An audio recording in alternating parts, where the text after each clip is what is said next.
ఈ మధ్య కాలంలో సినీ ఇండస్ట్రీలో లవ్ స్టోరీలు, ప్రేమ వివాహాలు జరుగుతున్నాయి. కొందరు పెళ్లిపీటల వరకు వెళ్తే, ఇంకొందరు కొంతకాలం ప్రేమించుకున్న తర్వాత విడిపోతున్నారు. ఒక్కొక్కరిది ఒక్కో స్టోరీ. సీతారామం హీరోయిన్ మృణాల్ ఠాకూర్ అందరికీ తెలుసు.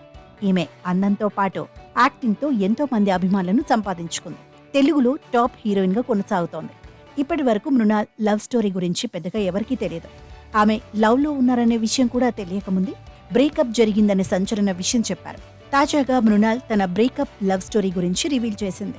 ఓ పాడ్కాస్ట్ లో మాట్లాడుతూ తన ప్రేమ కథను చెప్పింది. ఒక వ్యక్తి జీవితంలోకి సరైన వ్యక్తి భాగస్వామిగా రావడానికి కాస్త సమయం పడుతుందని మృణాల్ చెప్పుకొచ్చింది. ఈలోపు జీవితంలోకి వచ్చి వెళ్లేవాళ్లు చాలా మంది ఉంటారని చెప్పింది. అయితే ఫైనల్ గా సూట్ అవుతారనేది మనకే తెలుస్తుందని, ఆ విషయంలో పక్కాగా క్లారిటీ ఉండాలని తెలిపింది.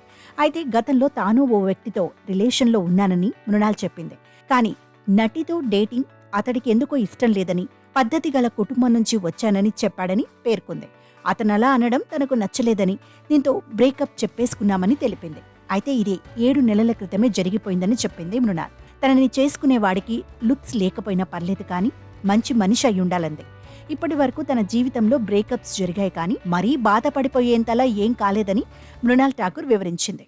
మ్యూచువల్ అండర్స్టాండింగ్తోనే విడిపోయామని పేర్కొంది. హిందీ సీరియళ్లతో కెరియర్ ప్రారంభించిన మృణాల్ సీతారామం సినిమాతో తెలుగులో బ్లాక్ బస్టర్ ఎంట్రీ ఇచ్చింది. హాయ్ నాన్న, ఫ్యామిలీ స్టార్ తదితర చిత్రాలతో గుర్తింపు తెచ్చుకుంది. ప్రస్తుతం హిందీ చిత్రాలతో బిజీగా ఉంది.